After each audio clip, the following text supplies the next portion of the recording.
So today I've got Rose Afriyie with mRelief, currently out of Chicago, a Bronx native, and so we're gonna get to a little bit about what you're working on right now. But I want to kind of wind back the clock a little bit and kind of get to know a little bit about the early Rose, kind of the things, the experiences that shaped you as a young person, as a child, that have kind of made you the woman you are today.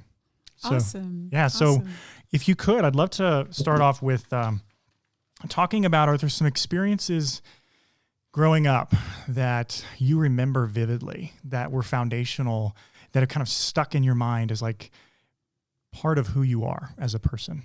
Yeah. So I would first say that, as you mentioned, I am a Bronx native. I'm also first generation Ghanaian American, and I grew up in public housing in the Bronx.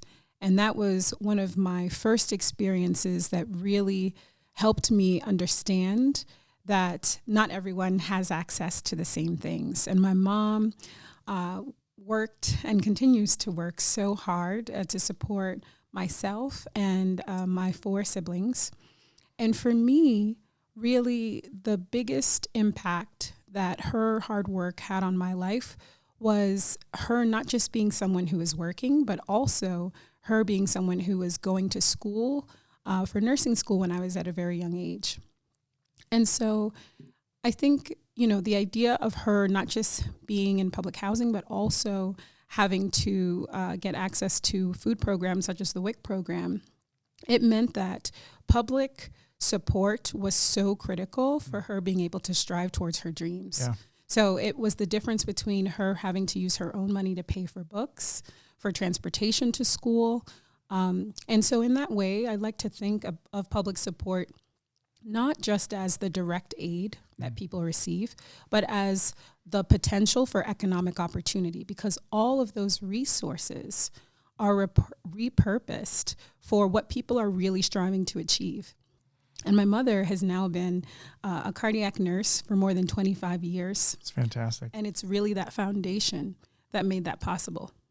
That's really impressive to have such an amazing example. A mom with 5 children, working, raising those 5 kids, and going to school at this. I mean, what a burden, but also a joy, I'm sure. It's like this mixture of just the chaos. I mean, I have 4 kids, so the chaos. That's awesome. It's tiring. Yeah. And wanting to be there with your kids for schooling events, but recognizing I need to go do these things for the long-term opportunity for my children. So that's really powerful. So fast forward a little bit. So you go off to school. Yeah. Where do you go? What do you study? Why do you study it? So in college, I studied at the University of Pittsburgh, and I studied English writing fiction and political science. So I wanted both the ability to be able to tell captivating stories about the things that were top of mind for people within my generation. And I also wanted to understand more about why things are the way they are with respect to policies in this country. How are decisions made? What are some of the ways that we can have influence over the processes that govern our everyday lives, whether it's why a grocery store is in our neighborhood or not in our neighborhood, or who exactly gets to decide on how much in benefits that people can really get access to. Yeah. And so that was really, really critical for my upbringing. But also really for my educational experiences. And it was there that I really got involved in a lot of causes, such as the Black Action Society at the time. I wrote for the Pitt News. Wow. Yeah, as the opinions editor. So really being able to surface my ability to help persuade or to make an argument that I felt was about advocating for the common good. So I've got to say, that's a very mature decision. So, I mean, listening to you talk about, political science and English writing for these reasons, I don't know if I made those same decisions going into college. So I'm really curious, in high school probably, or what was that the day or the moment you realized this is what I want to go after? Because that's a pretty mature path and a very thoughtful path. Was there something that a mentor or experience in high school that really shaped that for you? So I remember, I came and continue to come from a Ghanaian family. And, my parents were very influential over my decisions. And one of the things they said to me is like, Rose, you're absolutely going to be a lawyer. That's where you're going to go. And, we want to support you going to school. And I think the major that would be really helpful towards that would be political science. And so I did some research on that. I was like, that's actually true. But also I'll be able to learn a lot more about the system, how the legislative branch works, the executive branch works, like how decision-making occurs in the U.S. So it was sort of a compromise major due to their urging, I guess. And also, I think just really being able to bring your passion and creativity to change is really important. And so English writing fiction became a huge part of my work as well. That's really neat. So then you go from there, and I'm looking at your bio, and it's really impressive, but also not what you're doing right now. So I want to get to how you're at mRelief. I mean, I'm sure there's a threads, and we can talk about the threads. But it's really interesting. I'm reading like freelance writer for Time and Essence, digital coordinator and communications and media consultant, co-produced Oprah Winfrey's first Google Plus Hangout and President Obama's annual State of the Union Hangout. I mean, holy cow. Those are awesome. Interned at the White House. So are there any moments there that have kind of shaped, refined, even your own value system, things that you hold dear? There's one of my heroes. I think we all have our heroes. One of my heroes is Colin Powell. I was an Army officer, and he's really been formative for me. And he has these 13 life principles, things that kind of govern how he thinks about community and makes decisions. And so it's always been an interesting way for me to think about leading my team, working in community. If I could ask, are there a couple of principles for Rose that you hold dear that are really important to how you function today, but also, how they were shaped in decisions of what you put yourself into in the past? Yeah, I think for the work that I do now, but I think really throughout my entire career, equality is really the central value that has really undergirded my work throughout my life. And my first job out of college was working as a community organizer, living in D.C., but doing a lot of work throughout the South, the Mid-South, really trying to help women advocate for their rights and join their existing efforts to advocate for their rights. So working on letters to the FDA to influence the first emergency contraception over-the-counter bill was a huge part of my work when I was just in my early 20s. And why? Because I felt that would be a huge step towards equality. And then later, actually working within the government for the White House during the passage of healthcare reform, because I really felt that healthcare and some of these immediate services were so critical to people being able to achieve their desires and live to support their vision of their dreams for their life, right? And I think food really allows me to go full circle with that, right? It's great segue. I love that. So talk to us about food. Yeah, so I'm the executive director of the nonprofit organization mRelief. And our mission is to restore dignity by transforming access to social services. So what does that really mean for us is that we believe in the inherent dignity of all people. And we believe that should be reflected in the way that they engage with the government and government services. And we also know that in being able to access government services like food, it affects all types of other services that people are trying to retain day to day, such as their housing, such as their utility assistance. Because in places like Louisville, where we've only started working in, but are slowly going to be picking up momentum, it's a huge opportunity for us because there are 15 evictions every single day. And a lot of the reasons why people are evicted is because of rent increases that happen every year.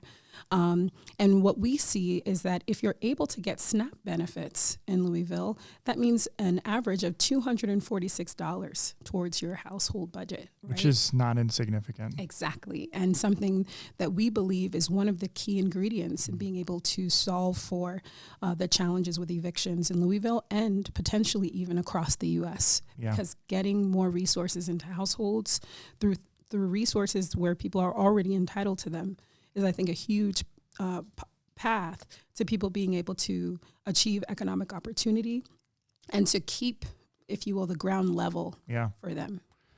Yeah, it's neat to hear you talk about its connection to housing, because I think sometimes we disconnect the two. So when the average person I talk to thinks housing, it's brick and mortar, or government housing, it's the projects, or it's subsidized, or it's not this person that it really is struggling with the instability of just attainable housing, and how the smallest amount, $246, could mean the difference between being able to pay the rent, keep the lights on, absolutely, and being out on the street, and your children in shelters, or sleeping on couches. So it's a really powerful thing, just how these things are really interconnected.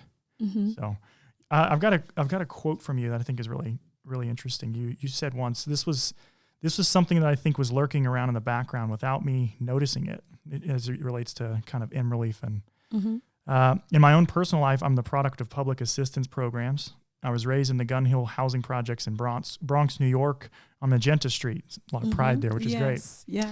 I had WIC in my family. It's something that you don't really understand until you're older. Having some of this assistance was critical to my family. Talk to me about, I want to get a little bit to the WIC. It's great. I think you recognize that now because you talk about it as you're older. When you were younger, how did you feel coming home to the Gun Hill housing projects in the Bronx, knowing that your parents are working unbelievably hard, noticing the WIC boxes and cartons? How did that make you feel as a young person? Yeah. I mean, I think what's so fascinating about growing up in poverty is that it's not until you're older at times that you actually realize just some of the scarcity involved in your circumstance. So at least growing up in the projects, what I felt is like, oh, the density of so many people living in the same place. Like, this is potentially how everywhere is, and, and I'll never forget just like, you get WIC and it's all of these staples of food as well as just canned milk. So we had cans and cans and cans and cans and cans of milk. And so it felt like, okay, well, we're being taken care of, even though these were resources that were like rationed, and it was just very, it was a very difficult time for my mom, and my grandmother was also raising us, and so I just assumed like, oh, well, everyone's grandma does this, and it wasn't until really I was older that like, oh, like my grandmother raised me because she loves me, but also because it was just really hard for my mom to really parent in the way that maybe she would have liked because she was always working, and I think that a lot of people can be potentially denied access to the way they'd like to mother or the way they want to support their children because of financial challenges. And so I remember a lot of that, but I also remember that there was just so much love, and even in the face of just financial challenges, that can go a long way. For sure. That's great. So at mRelief, executive director, what are some of the challenges? I mean, you guys are relatively new, 2014, coming out of Y Combinator, incubated there. Yeah. Really, really powerful story, really lofty goal. Yes. So today, 2020, what are some of the challenges you're facing as you continue to grow with your team? Yeah. So I think for us, some of the biggest challenges are figuring out the best ways to grow in tandem with our governments that all administer the program and can have varying levels of capacity to serve people who are in fact eligible. And so we know that in some locations, they have really, really a large and robust staff and budgets to be able to support the administration of the SNAP program. And in other locations, they don't have that degree of staffing and support. So I think really our challenge is to really build a scalable solution that can function with high efficiency and effectiveness, regardless of the location. So I think that that's one of the big challenges. I think the second thing is being really intentional about scale, right? So yes, we have built a really robust tech solution that's powered by eligibility requirements that are publicly available and eligible. But what we've also tried to do is really try to make sure that we have anchor partnerships in locations, that we're not just that tech company that's swooping in, without some type of a pulse of what does the community want? How do we engage them? And so I think one way we've addressed that challenge, and Zarina Mine, our amazing director of development and partnerships, has led this work in being able to engage directly with clients to ask, how was this experience for you? What are some of the things that you want? And Genevieve Nielsen, our CTO, has also done a lot in terms of programming on the back end, like what are the biggest priorities? Surveying clients on what the biggest priorities are for them with respect to the future of SNAP. Yeah, that's neat. I mean, the stakeholder engagement, the intentionality of that, not growth for growth's sake, but like how can we all win together in this? But it's very difficult, unbelievably difficult, because I could see skepticism from communities. So how do you so coming into Louisville or any community like a Louisville, how do you dispel some of this skepticism or this like, okay, tech company, Chicago, Y Combinator, are you really going to help us, or are you going to make a lot of money off of those are, you know what I mean? No, absolutely. So I think one thing that helps out the gate with this credibility is that we're a nonprofit, and we organized as such because we really wanted to make sure there was no question about the why we are doing this, and that we are doing this for the public benefit. That's great. I think the second thing is that we have really started, even though we're going on 6 years old, we started by really being able to provide our basic version of our platform in 44 states. And so we've already had engagement with so many different people in Louisville already. So thousands of people in Louisville, in fact. And so really being able to engage people who've already used our platform, and to have them really lead some of the ways in which we want to iterate and perfect our process as we build through all the steps they need to enroll. Yeah, it's how we build trust. And then they become almost an on-the-ground advocate and ally. That's great. Some of your community organizing. Yes. Yeah, many of them have already reached out to Senator Joni Jenkins, just sharing like, hey, this is mRelief and I want this in our state. That's awesome. Right? That's great. That's huge for us. So another challenge I'm sure you hear, and this is another thing you said, which is great. I love it because it's but I'm just going to read one you said. I have to say, people say government is slow and bureaucratic. Yeah. But I really love the innovation delivery teams that are thinking through how to problem solve within the government. So another challenge, government's slow and bureaucratic. Yeah. But you're excited about that. I mean, you're excited about innovation on GovTech. Yes. Absolutely. Where many people would never press into that. So what do you say to people that like just maybe roll their eyes or like, oh, good luck, let's just let government do government and like let's try to figure it out around government? Yeah, so I don't think that works. Like I don't think that you can improve the government without the government. So I think that that's been a huge sticking point for us. But I do think that you have to be creative and innovative about what does it mean to engage the government, and how do you address and face roadblocks. So for us, like, yes, SNAP is administered at least countrywide, largely on the state level, and in 10 states as granular as the county level. But it does have a larger agency, the USDA. And so a lot of our first wins were gained by really being able to connect with the chief innovation officers and chief data officers of the USDA and say, hey, how can you democratize data? How can you make it available so that we can provide more access and information to people who are wondering what are the policy requirements that I need to navigate to know if I'm eligible, right?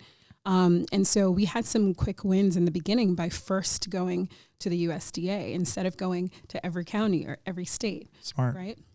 And then that credibility, I think, ushered in terms of really being able to get our platform in front of people in their locations, I think a little bit more leverage, right? Because we're not just saying like, we're coming in here and we don't know how people are going to respond. We're saying like, hey, we're coming in here. Like just an example recently is North Carolina. And it's like, well, 40,000 people have used our platform already. Wow. What do you think?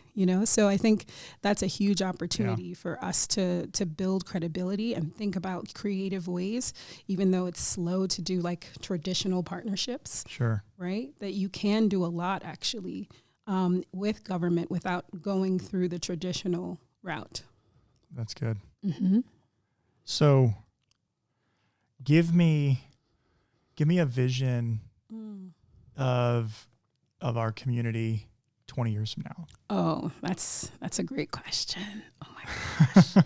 Yes. Because it's like you are passionate. I mean, like you are everything that I've heard is very intentional and deliberate, which is great. And so I sense a real desire that we can do this. And so what does it look like 20 years from now? Okay. Well, I mean, I would like to be optimistic and say Let's that do in it. 20 years, there will be no poverty, that we'll, abolish poverty, as Martin Luther King has often said. But I think what I see in terms of where we will be with respect to things like services, government services and delivery, is that we will move fully to what we call at mRelief the opt-out system, a system where you receive your SNAP benefit card in the mail, and it is on you if you'd like to opt out, but that the government, as an authoritative, reliable source of many data points on your life, has all the information it needs at its disposal to issue benefits to you, whether it's through your local housing agency or through your employer, through your Social Security filings every pay period. Or through other institutions that you patronize that are through the government. We believe that this data sharing will really be activated to ensure that people can have all their needs met on the quickest timeline possible. We also see that a lot of the ways in which we spend our benefits won't be on plastic cards anymore. They'll be really connected to the way that we use technology today, right? So whether it's tapping your phone or tapping whatever device you might be using to connect with people. But the opt-out world is a really exciting vision that we have, and we actually are taking steps towards that right now in Chicago. So we're almost done with the partnership that we have with the Chicago Housing Authority, for them to share data with us for anyone on the wait list who indicates, yes, I'm interested. I'd like to also sign up for SNAP. Wow. So instead of them reapplying and sharing everything else, that's just done automatically. And then we can, if there is an additional question, then we'll ask it. But if there's no questions, which in some cases there aren't, then we can actually just facilitate your card being sent.